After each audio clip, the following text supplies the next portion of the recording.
Story begins years ago, in the kingdom of Rhea. The king and his soldiers were hunting a dragon that had been terrorizing his people. They reach the dragon's cave, swords drawn, but it's too late. The dragon arrives, breathes fire, and kills the soldiers one by one. The terrified king drops to his knees, begging for his life. Then cut to centuries later. We're in a tiny kingdom where Princess Alicent is chopping wood with her younger sister Floria. From their conversation, we learn their kingdom's treasure is gone. Their people are starving. While cutting wood, Alicent notices a royal carriage heading straight toward their castle. Curious, she and Floria rush home.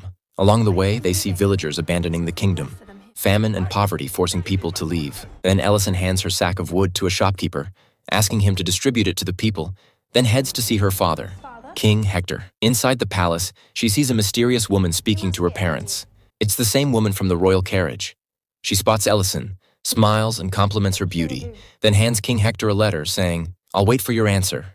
Then she leaves. Hector opens the letter, and his face lights up. Alicent asks what it says, and Hector tells her, Prince Henry of the Rhea Kingdom wants to marry her. Alicent's shocked. Then Hector explains that in return for this marriage, the Rhea Kingdom will send money to help their starving people. Alicent says marriage should be about love, but Hector gently reminds her, if she becomes Rhea's princess, she'll see the whole world. And for the sake of her people, Alicent agrees. The very next day, the family begins their journey to Rhea. After hours of travel, they arrive. The Rhea Kingdom is massive, with giant statues of dragons looming over the gates. The castle is breathtaking, grand, towering, and majestic. Seeing all this, Alicent and her family are impressed. They're shown to their rooms, and later, while stepping onto her balcony, Alicent spots a strange girl on the opposite side. The girl vanishes into her room. That night, Alicent can't sleep. She steps onto the balcony again and sees something terrifying, a fire burning on a distant mountain. The next day, Alicent's family meets Queen Isabel, King Rick, and Prince Henry. Queen Isabel speaks with Alicent for a while and is impressed. She finds her smart, sensible, and charming. Soon after, the Queen sends Henry and Alicent outside to talk alone. There, Alicent tells Henry she's marrying him for the sake of her kingdom, because this marriage will bring them money. But since she started liking Henry, she also tells him she's happy about the wedding. Henry smiles and offers to show her around his kingdom. As they walk, Alicent points toward a distant mountain and says, "Last night, I saw flames burning there." Henry explains that it was part of an ancient pre-wedding ritual. He adds that the same ritual will happen again after the wedding. Meanwhile, Queen Isabel is making a formal deal with King Hector about the marriage. But when Hector steps outside after the meeting, he looks deeply disturbed. His wife, Helen, notices and asks what's wrong. Hector says they were offered a huge sum of money in exchange for their daughter, but refuses to share more. Sensing something's off, Helen decides to confront Queen Isabel, but the queen insults her, mocking her family, her background, and her poverty. She even tells Helen to leave the palace after the wedding. That's when Helen realizes something is seriously wrong with these people. Later that night, Helen rushes to Alicent and Floria. She warns Alicent not to go through with the wedding, saying something is off, and reveals that Hector's been upset since the deal. But Alicent brushes it off, thinking her mother's just overthinking it. Just then, Hector arrives, tells Helen to rest, and quietly leads her away. The next day, Alicent and Henry are married. She becomes the official Princess of Rhea, and after the ceremony, she meets her family one last time, because they're heading back to their home for good. So now Henry and Alicent head to the mountain to complete the royal ritual, and there's a cave there. Inside, the entire royal family is standing in strange masks, and they're all waiting for Henry and Alicent. And Queen Isabel is there too, and she welcomes them and tells Alicent that this ritual is done to protect their kingdom. She explains that long ago, their ancestors found out a dragon lived in this area, and it used to eat their people. So the former king went into this cave to take revenge, but the monster killed all his soldiers, which scared the king so much he made a deal with the dragon to save himself. In that deal, the dragon demanded the king's 3 daughters, and the king agreed. Since then, the dragon stopped killing their people, and from that point on, whenever a prince gets married in the Rhea Kingdom, he has to bring his wife here for the ritual. The queen begins the ritual by handing Alicent a gold coin and tells her to throw it into the cave. Then she cuts both Alicent and Henry's hands and joins their palms together. That completes the ritual, and Henry lifts Alicent in his arms and starts to leave. But suddenly, he apologizes and throws her into the cave. Alicent falls down and passes out. When she wakes up, she cries for help and tries to climb out, but she can't reach the top and falls again. She sees piles of jewelry and dresses lying around, which belonged to princesses who were thrown here before her. So she realizes the queen has sacrificed her. Then she sees a fire burning in the distance and starts walking toward it.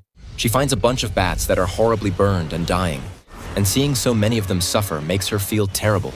Before she can process it, the dragon appears, and Ellison gets terrified and hides behind a rock. The dragon speaks and asks her name, and from the voice, we learn it's a female dragon, the same one we saw at the beginning of the movie. Ellison nervously tells her name, and the dragon says her bloodline has to die to repay a debt, and that's why she's been sent here, and now she'll be killed. The dragon also says she can smell royal blood on Ellison's body, which makes Ellison look down at her cut palm where Henry's royal blood was still smeared. Ellison runs, terrified, as the dragon breathes fire at her. She barely escapes by ducking into another cave. Inside, she finds a dead girl's body and realizes it's the same girl she once saw standing on the palace balcony. That means Henry had married her before Ellison and sacrificed her too. Before Ellison can even recover from the shock, the dragon enters the cave and attacks again with fire. Ellison manages to escape, but her leg gets badly burned. She quickly rips a piece of her dress and wraps it around the wound. Then she takes a glowing coal and places it inside her locket to use as a light. Following the glow, she finds a narrow path and squeezes through, but it leads to a sudden drop. She falls into a deep pit and gets seriously hurt. Still, she pushes herself to stand and spots a blue light across another path, but there's a gap between her and the other side. She jumps but can't make it. As she starts falling, she remembers the knife she had hidden in her dress, pulls it out mid-fall and stabs it into the rock to stop herself. With the knife's help, she climbs up and reaches the other side. There, she sees glowing blue insects and carefully wraps them in cloth to make a makeshift lantern. She keeps moving forward, trying to find a way out. Along the path, she finds melting snow with water dripping down. She's so thirsty that she stands under it, trying to drink. But just then, she sees the dragon appear behind the ice. The dragon melts the ice with fire and begins to come down. Ellison runs again and hides in a narrow tunnel that's too tight for the dragon to enter. From outside, the dragon growls and says, "You can't escape me. Every girl who came here before you, I killed them all." Then Ellison makes it to the other side of the cave and finds a wall covered with names of girls. There's also a message written, "You're safe from the dragon here." That's when it hits her. The queen had sacrificed many girls before her. Exhausted and in pain, Ellison dozes off and sees dreams of the girls whose names were on that wall.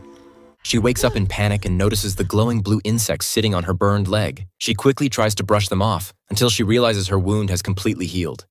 So she lets the insects heal her hand too, then carefully wraps them back in the cloth. As she looks around, she notices a map drawn on the wall, clearly sketched by one of the previous girls. Ellison studies it closely and starts following the path. After walking a bit, she sees sunlight ahead, but to reach it, she has to climb through a sharp, crystal-lined cave. Just then, she spots a crown with the name Princess Victoria on it. Using that crown for support, Ellison begins climbing up. But before she can make it far, the dragon shows up below and stares up at her. Suddenly, one of the crystals breaks, and Ellison slips. But she catches herself just in time and continues climbing. At the top, she finally sees the way out. But as she moves forward, she realizes she's at a dangerously high cliff, and falling from there would mean certain death. Just then, she spots 4 soldiers approaching the mountain from a distance. She screams for help, but she's too high up. They can't hear her. Suddenly, the dragon appears outside the cliff and lunges at her. Ellison jumps back in fear. The dragon roars in anger and says the kingdom of Rhea made a deal to give her 3 princesses from every generation, and Ellison is the second one from this generation. Then, the dragon fire at her.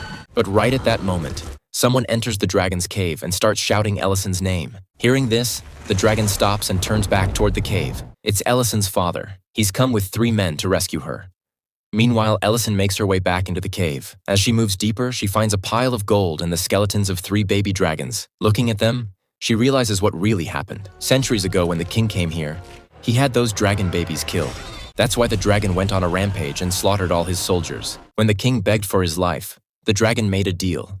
In exchange for sparing him, the king would offer 3 princesses from every generation of his bloodline, so she could wipe them out as revenge. But the kingdom of Rhea never gave up its real princesses. Instead, they made their princes marry girls from poor kingdoms, cut their palms, smeared royal blood on them, and threw them into the cave. That way, the dragon would smell the royal blood and think they were actual princesses. Suddenly, Ellison hears Hector and his men calling her name. But before they can reach her, the dragon shows up and kills 2 of Hector's soldiers.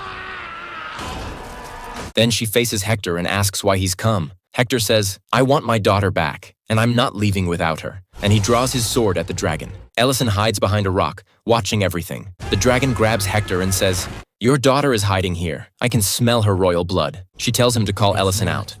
But Hector refuses. Instead, he yells out, telling Ellison not to come forward. Through tears, he apologizes to her, saying this is all his fault.